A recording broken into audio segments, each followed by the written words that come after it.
Finally, we have all three Hardin's Creeks for 2023, formerly known as the Hardin's Creek Kentucky Series, which highlights the impact of Kentucky terroir.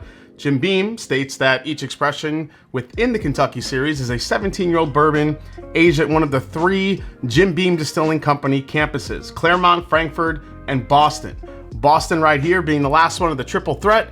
Finally here, let's try it, compare it to the Claremont and the Frankfurt today. Stick around, it's the Mash and Drum.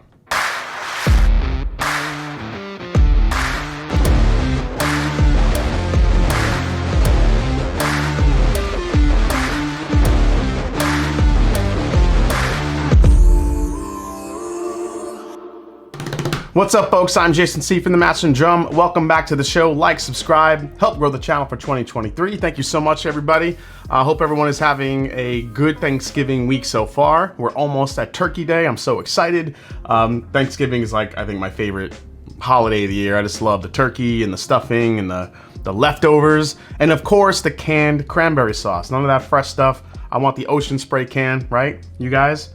Vote down below. You want canned cranberry sauce or fresh cranberry sauce? So as I stated, all three bourbons in the Kentucky Series are 17-year-old bourbons aged at one of the three James B. Beam Distilling Company campuses. All three liquids were laid down with the same mash bill at the same time 17 years ago, but all aged at those three different campus locations. Also for all three, the labels highlight an age statement of 204 months, which if you do the math adds up to exactly 17 years. Now each release in the series also has a proof of 110 with an MSRP of 170 bucks. Jim Beam this year has really led the charge of bringing back age statements. I absolutely love it. And honestly, I've really enjoyed this series so far. So let's see what Boston brings to the table. Boston, here we go. So this one brings the oak, but it's really nice sweet oak here, guys. That, man, really fruit forward. This one leans more towards Claremont. Now, obviously we'll do a comparison here with the other two. If I remembered correctly, Claremont was also sweet. Frankfurt was spicy. Let's see, this one so far is leaning sweet, at least on the nose. Man, being 17 years old, this doesn't really get into anything over oaked. This is a really beautiful profile. Again, heavy caramel, heavy vanilla. It definitely gets into like that creme brulee, almost like a burnt toffee type feeling. Not overly sweet though. I think it leans a little bit more towards oak and like dark fruit rather than some of the candy, like the candy notes that I kind of like to get. Just a really good nose. All right, let's try the Boston. Here we go. This is just pure peanut butter to me on the palate. That's crazy how peanut buttery that is. Now, I did do a pre-pour before the review like I always do. I had some Knob Creek 12 before I had this. Knob Creek 12 to me was actually a little bit more peppery than this is. This is coming off a little bit creamier, easy to sip.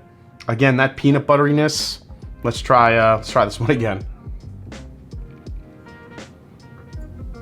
This one drinks really, really easy, even at 110 proof. This is a very, very easy sipping, high-aged bourbon. It brings a little bit of spice on the back end for me, but it really brings in like the caramel, vanilla, honey flavors with that sweet oak note that's on the back end of it. Again, there is a very creamy peanut butter, like Jif creamy peanut butter type thing going on for me on this bourbon. It's fantastic. So if I'm like thinking in my head how this could compare to the other two, I feel like Claremont might be the more fruit driven one, the Frankfurt the spicy one, and this more of the peanut buttery one. Again, this experiment we're seeing with Wild Turkey too, you know, with their single rickhouse releases, but you could just kind of experience it with just their Russell's picks as well, as you kind of try different warehouses and see what those flavor differences are. But you know, it's kind of nice to explore this with Jim Beam with those high ages. So last sip here, and then we'll compare it to the other two. So on that sip, I still got the peanut butter, but a little bit more oak and chocolate. Again, bright vanilla, bright caramel. Yeah, it's deep, it's dark. However, it still drinks light at the same time. I like the texture of this. I feel like it's a little bit thinner than I would like. However, this is a really easy sipping bourbon. And if you like those really heavy peanut butter flavors on a Jim Beam, this is gonna be your jam. All right, let's compare them to the Claremont and the Frankfurt. Here we go. All right, guys, here they are in order of release: the Claremont, the Frankfurt, and the Boston. Remember, they're all 17 years old. They're all 110 proof. They're all about 170 bucks, at least retail-wise. So let's go through these and see what any big differences I could find here. Oh, man, the Claremont. I remember really, really loving the Claremont. And I think here, yeah, this gets into that peanut butter note, but man, it's like peanut butter and jam, like raspberry jam. I get a nice real dark fruit note on the Claremont, at least for me. It's not as, I guess, peanut buttery as I remember just a Boston being. Nose is fantastic on that. All right, Frankfurt.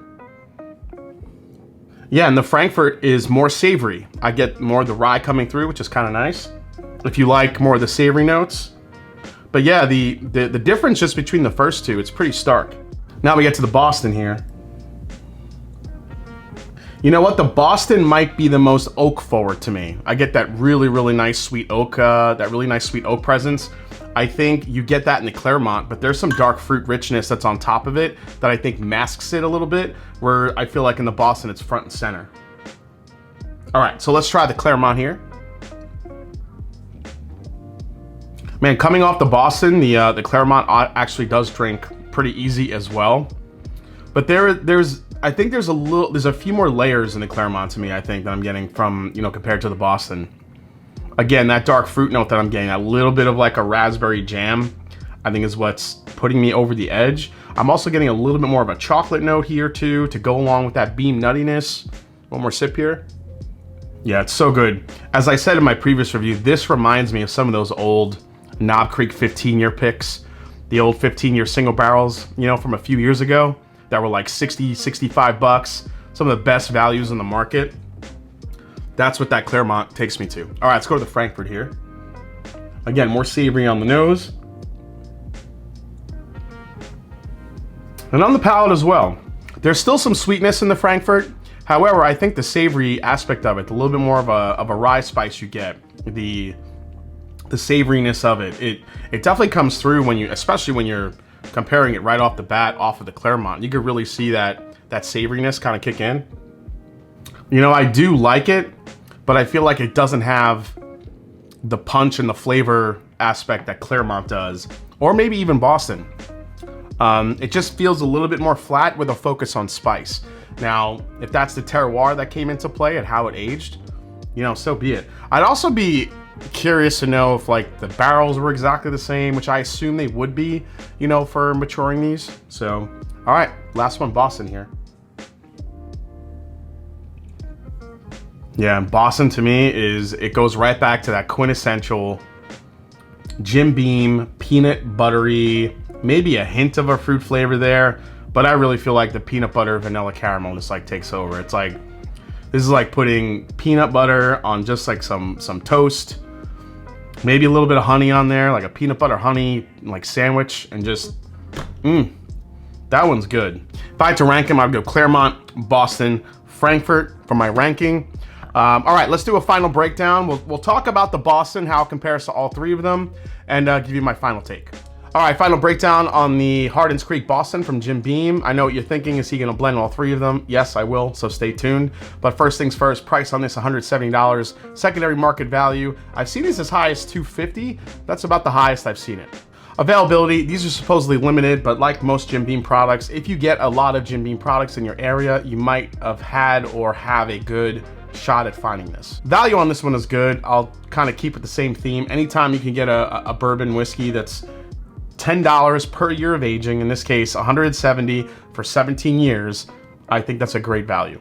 The most I pay, now you kind of have to look at, some folks like me that want to complete the vertical for 2023. They want to get all three of them. Now Hardin's Creek, or Jim Beam I should say, they did release a 3-pack of the Hardin's Creek, so you could try, I think, 375 milliliter bottles of each of them, which I don't remember the pricing on that. I'm not sure how much more affordable it is, but that's kind of a different way to taste these without trying to search for all three bottles. But as far as the most I'd pay for this one, in particular the Boston, I'd stick with retail.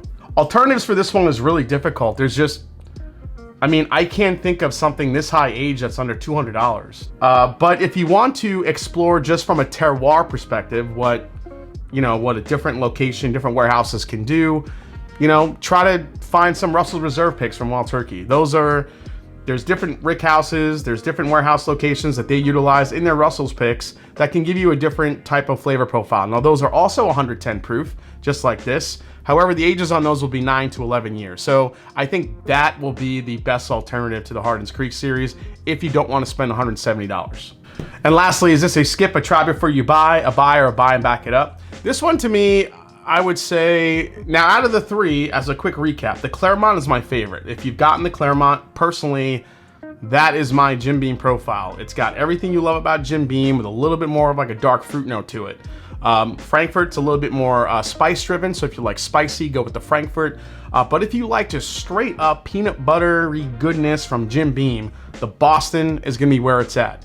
By no means is this like a skip or anything. I think for this one, it could be a buy. I would probably put it in the buy category just because it is a really good bourbon. It drinks easy, it's easy to sip, it's got great flavor, and it's got all that really good peanut buttery goodness that most people love from Jim Beam. So if you like that, then definitely buy it. If that's really not your thing, if you like spicy, go for the Frankfurt, or if you like more of a rounded dark fruit experience, go for the Claremont.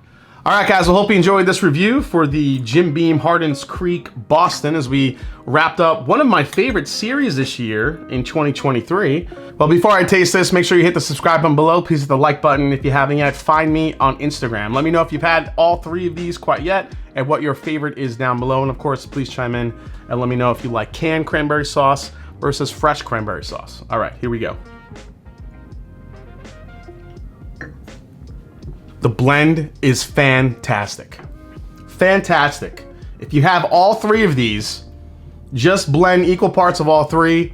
It's really good. I might just make a giant Hardin's Creek mega blend bottle. That's ridiculous. All right, guys, cheers. And if I don't talk to you before Thanksgiving, have a happy, safe Thanksgiving with your friends and your family, and share some good whiskey. Cheers.